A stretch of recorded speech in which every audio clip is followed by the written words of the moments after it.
Bismillahirrahmanirrahim. Assalamualaikum warahmatullahi wabarakatuh. Waalaikumsalam warahmatullahi wabarakatuh. Alhamdulillah hamdan wa syukran lillah wa la haula wa la quwwata illa billah.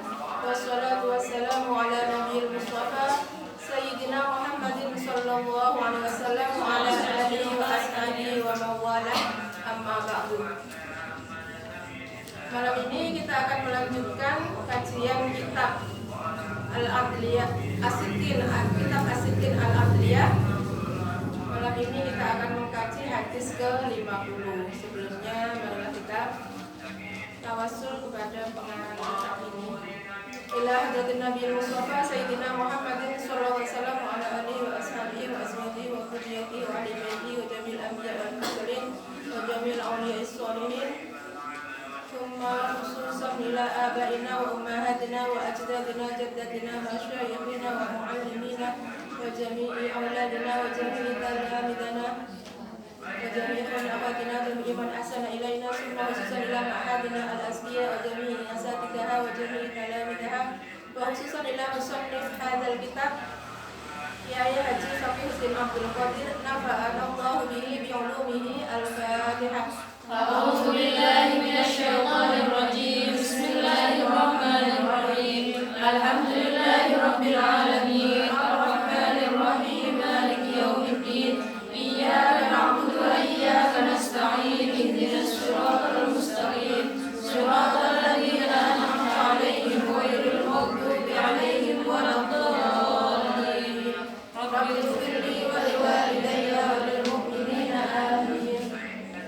Bismillahirrahmanirrahim. Hadis ke-50 An Abi Dzarrin radhiyallahu anhu anna nasan min ashabin Nabi sallallahu alaihi wasallam qalu lin Nabi sallallahu alaihi wasallam. Dari sahabat Abi Dzar radhiyallahu anna nasan min ashabin Nabi, sesungguhnya beberapa orang dari sahabat Nabi sallallahu alaihi wasallam qalu lin Nabi sallallahu alaihi wasallam, mereka berkata kepada Nabi Muhammad sallallahu alaihi wasallam, ya Rasulullah, wahai Rasulullah, zahaba ahlud dusuri bil ujuri yusalluna kama nusalli wa yasumuna kama nasumu wa yatasaddaquna bifuduli amwalihim. Wahai Rasulullah, zahaba ahlud dusuri. Zahaba itu artinya pergi, maksudnya di sini adalah mereka bisa melakukan mereka bisa melakukan banyak hal ya.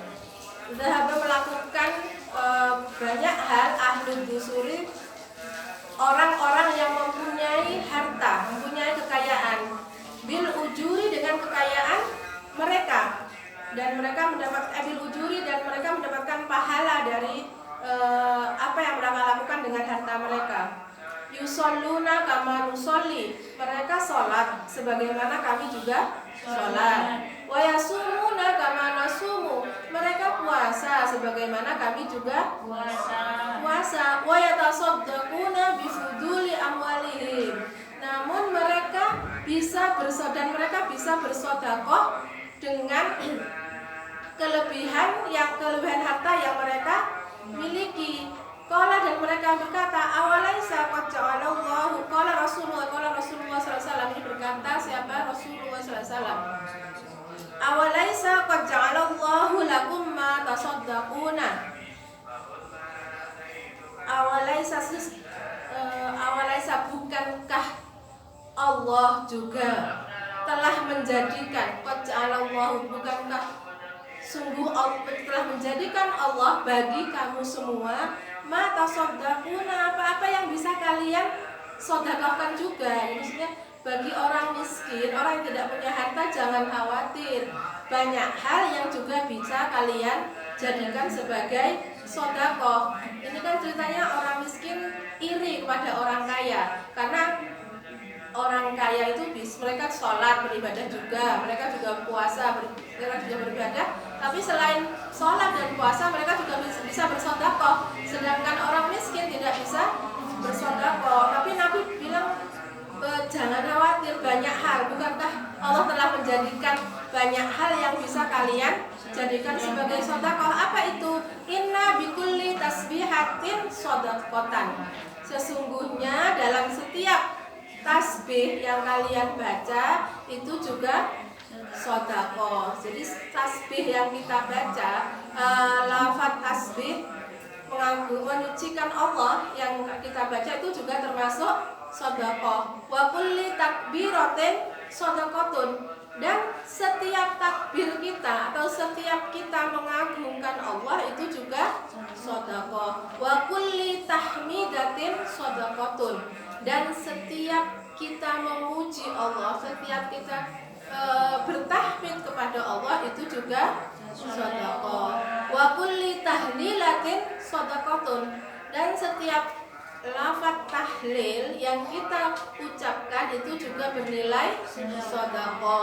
Wa amrum bil ma'rufi. Dan memerintahkan kepada kebaikan atau menyeru kepada kebaikan itu juga sedekah. Wa nahyun amungkarin shadaqatun. Dan melarang melakukan hal-hal yang mungkar atau mencegah melakukan hal-hal kejelekan itu juga termasuk sedekah. Wa fi budai ahadikum shadaqatun. Nah, ini yang khusus untuk suami istri. Dan dalam memberikan nafkah batin kepada pasanganmu itu juga sedekah. Jadi dalam menggauli istrimu atau menggauli suamimu itu juga termasuk sedekah. Qalu ya Rasulullah. Qalu berkata siapa para sahabat itu, ya Rasulullah, wahai Rasulullah, ayati ahaduna syahwatahu wa yakunu lahu fiha ajrun. Ayati, bukankah kami mendatangi istri-istri kami dengan syahwat kami, dengan hasrat kami yang begitu besar. Wa yakunu lahu, bagaimana bisa itu dianggap sebagai sedekah yang berpahala? Itu mempertanyakan, nggak percaya itu sahabat kalau menggauli istri atau suami itu termasuk sedekah. Maka tanya, masa iya wong kita mendatangi istri atau suami itu dengan syahwat dianggap sedekah? Qala, menjawab Nabi Muhammad SAW, ara'aitum law wada'aha fi haramin akana alaihi fiha wizrun fakadzalika idza wada'aha fil halali kana lahu ajrun. Rawahu Muslim.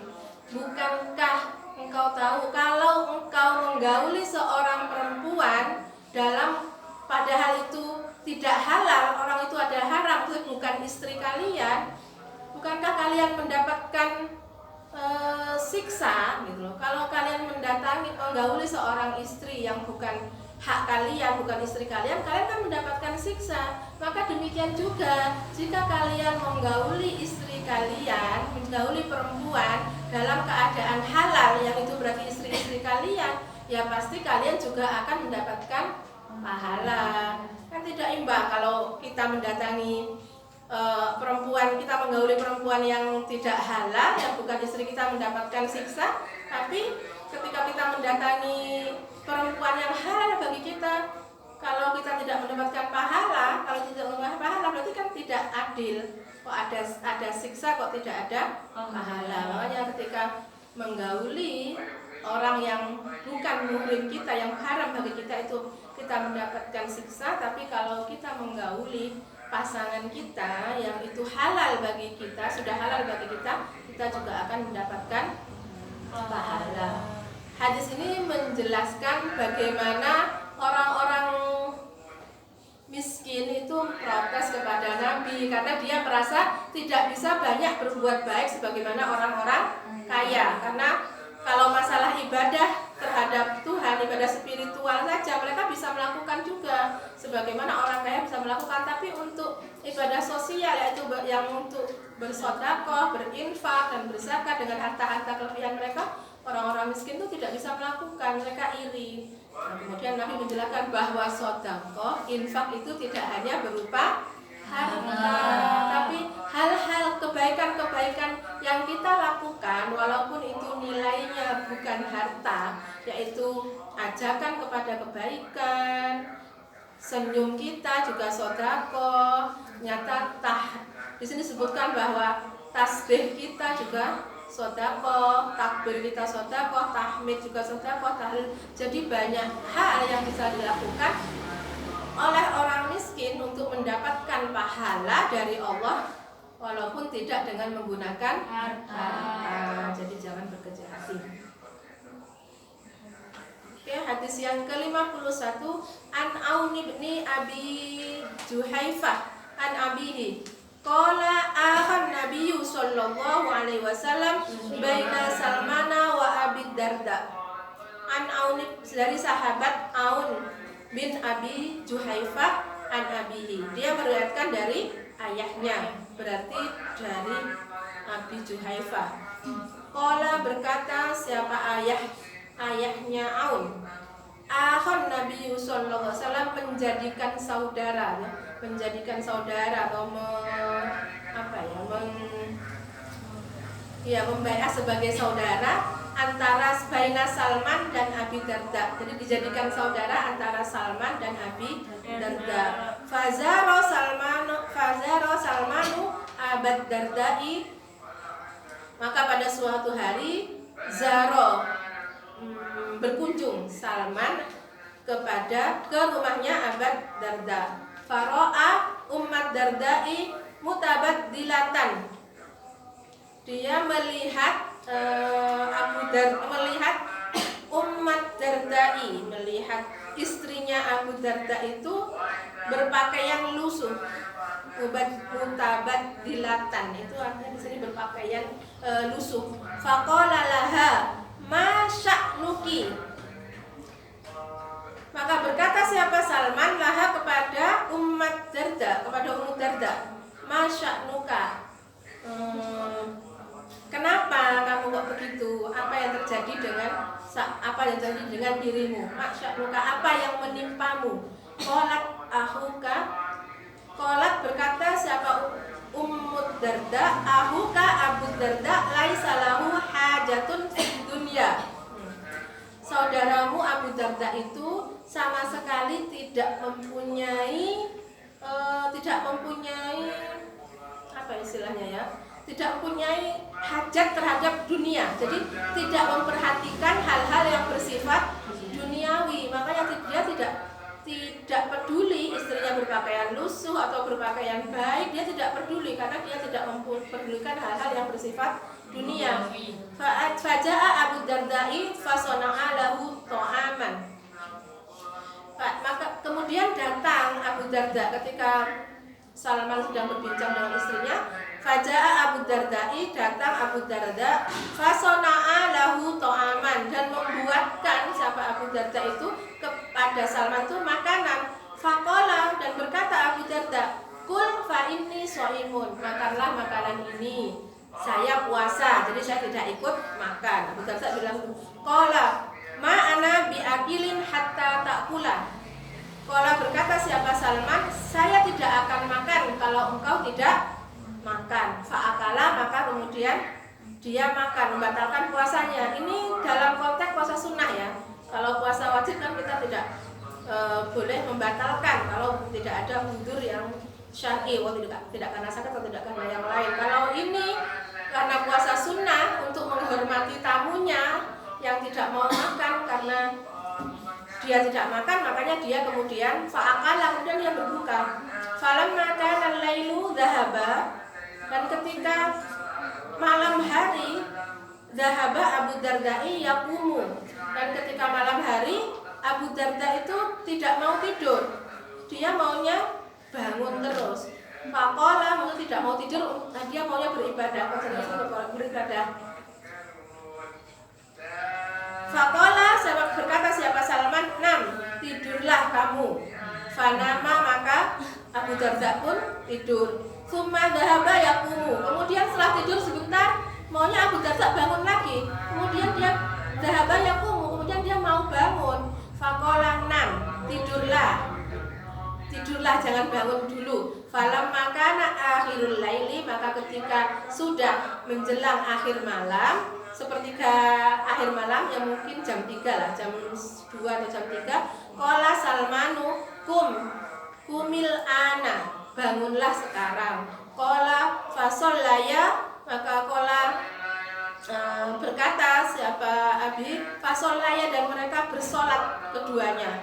Faqala lahu Salmanu, dan berkata bagi Abu Darda, Salman, inna li rabbika alaika haqqun, bahwa sesungguhnya bagi Tuhanmu, alaika terhadapmu itu memang ada hak, Tuhanmu mempunyai hak. Wali nafsika alaika haqqun, dan tubuhmu juga mempunyai hak terhadap dirimu. Wali ahlika, dan juga bagi keluargamu, alaika haqqun, atas keluargamu, dan juga keluargamu mempunyai hak terhadap dirimu. Fa'ati kulladzi haqqan haqqahu, maka berikanlah setiap orang yang mempunyai hak, setiap sesuatu yang mempunyai hak terhadap kamu itu haknya. Fa'atan Nabiya sallallahu alaihi wasallam, maka mendatangi kepada Nabi SAW siapa Salman, fadzakara dzalika lahu, dan menceritakan apa yang sudah dia lakukan kepada Abu Darda. Faqala Nabi sallallahu alaihi wasallam, shadaqa Salman, dan bersabda siapa Nabi Muhammad sallallahu alaihi wasallam, shadaqa Salman benar. Rawahul Bukhari. Jadi di sini Nabi Muhammad membenarkan perilaku Salman yang mengingatkan Abu Darda agar tidak hanya memperhatikan kehidupan akhirat, yaitu hanya beribadah, maunya puasa, tiap hari puasa, kalau malam maunya beribadah terus, tanpa memperhatikan keluarganya, tidak memperhatikan kesehatan dirinya, tidak memperhatikan lingkungannya. Itu tidak betul. Jadi kita di sini dianjurkan agar kita itu seimbang dalam semuanya, karena kita itu harus memenuhi hak-hak diri kita, juga hak-hak orang lain di sekeliling kita. Jadi kita harus memenuhi hak keluarga kita untuk mendapatkan nafkah dari kita, mendapatkan perhatian dari kita. Kita juga harus memenuhi hak diri kita untuk istirahat, untuk mendapatkan makan dan minum, dan juga hak-hak Tuhan, yaitu hak-hak Tuhan untuk kita memujinya, untuk kita mensucikannya, untuk kita mengagungkannya dalam ibadah-ibadah kita. Jadi harus imbang antara kehidupan dunia dan kehidupan akhirat. Ini pesan dari hadis ini. Hadis ke-53. 52 ya. An Aisyah qalat kuntu autasilu ana wan nabiyyu sallallahu alaihi wasallam min ina'in wahidin min qadahin yuqalu lahu al-farq.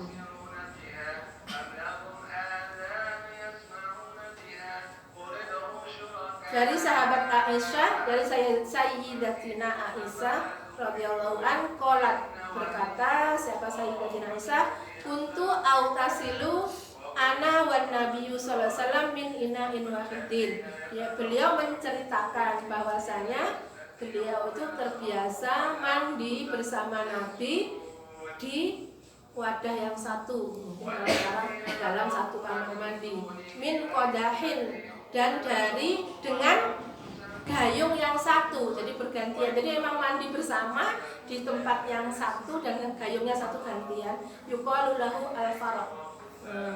Disebut faraq di sini. Jadi mandi bersama itu disebut al-faraq.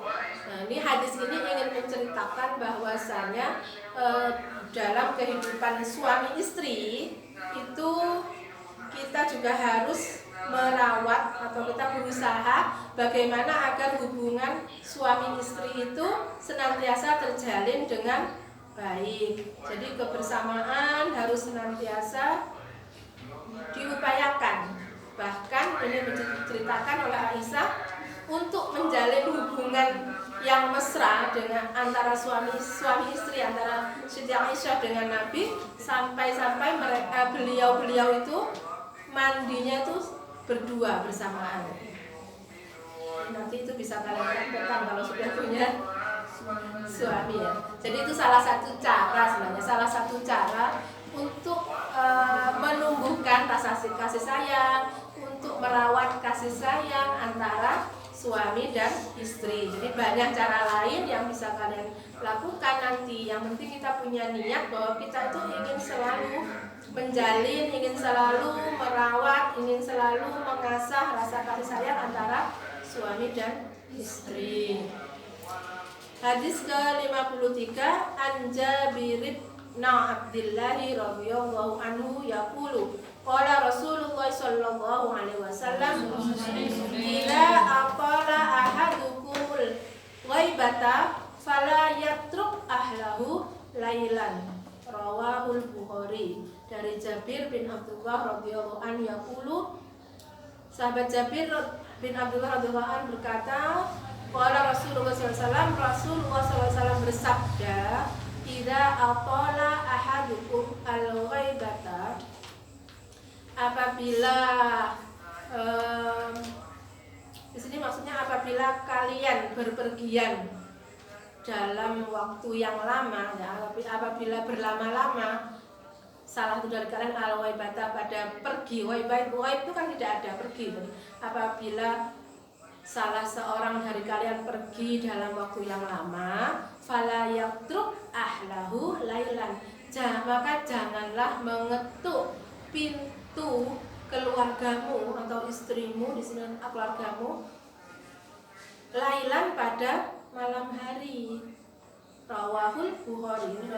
Ini apa maksud hadis ini? Maksud hadis ini bahwa kita itu harus saling menjaga kenyamanan dan ketentraman masing-masing. Jadi di sini maksudnya itu agar suami-suami itu ketika sudah bepergian lama kok datang-datang justru mengganggu tidurnya keluarganya, mengganggu tidurnya istrinya. Jadi usahakan kalau habis bepergian jangan datang malam-malam. Usahakan datangnya itu pagi atau sore. Jadi di situ terlihat bahwa Islam itu benar-benar menjaga atau benar-benar mengupayakan menghormati ketentraman dan kenyamanan masing-masing pihak. Tidak hanya suami saja, tetapi istri juga. Selama ini yang banyak didengung-dengungkan bahwa istri harus selalu menjaga agar suaminya nyaman, tidur enak, jangan diganggu tidurnya. Di sini juga sebaliknya, suami juga kalau istrinya sedang tidur nyenyak tidak boleh mengganggu istrinya walaupun dia datang habis bepergian. Makanya harus direncanakan agar ketika datang dari bepergian itu jangan malam-malam, biar tidak mengganggu istrinya, biar tidak mengganggu kenyamanan istrinya.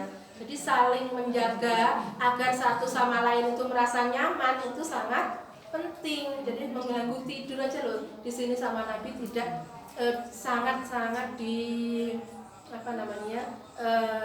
diperhatikan atau diwanti-wanti. Jangan sampai seorang suami itu mengganggu tidurnya istrinya, agar istrinya itu juga merasa nyaman menjadi istrinya, nyaman berada di rumahnya sendiri ya. Hadis ke-54, an Anasin radhiyallahu anhu qala kana Nabi sallallahu alaihi wasallam la yatruku ahlahu kana la yadkhulu illa wudwatan au asyiyatan. Dari sahabat Anas radhiyallahu anhu qala kana Nabi sallallahu alaihi wasallam. Ini sahabat Anas menceritakan bagaimana perilaku Nabi, bagaimana akhlak Nabi. Kana Nabi sallallahu alaihi wasallam, ada siapa Nabi sallallahu alaihi wasallam. Nabi itu loh sikapnya begini, la yatruku ahlahu. Dia tidak pernah datang dari bepergian. La yatruku, tidak pernah mendatangi keluarganya ketika dia sedang bepergian, Kana la yadkhulu illa wudu'atan aw asyiyatan. Dia tidak akan memasuki rumah itu kecuali dalam ketika pagi hari atau sore hari. Rawahul Bukhari. Ini hadis ini masih bersambung dengan hadis sebelumnya. Kalau hadis sebelumnya Nabi hanya menyuruh atau berkata kepada para sahabat bahwa sahabat dimohon jangan datang ketika setelah bepergian, jangan datang di malam hari. Dan hadis ini menjelaskan bahwa Nabi itu juga mempraktekkan sendiri. Beliau tidak hanya menyuruh tapi juga memberikan contoh. Nabi sendiri itu kalau bepergian tidak pernah dia datang ke rumahnya, pulang ke rumahnya, maksudnya pulang lagi ke rumahnya itu kecuali sore hari atau pagi hari. Jadi beliau tidak pernah pulang itu pulang itu ketika malam hari. Inilah yang harusnya yang dicontohkan oleh Nabi, akhlak yang dicontohkan Nabi. Begitu Nabi itu menghargai keluarganya, menghormati keluarganya dan istri-istrinya. Jadi dia tidak ingin mengganggu istrinya maupun keluarganya walaupun sedang habis bepergian jauh. Oke, untuk malam ini saya kira cukup sekian dulu pengajian kita. Kita lanjutkan besok hadis kelima.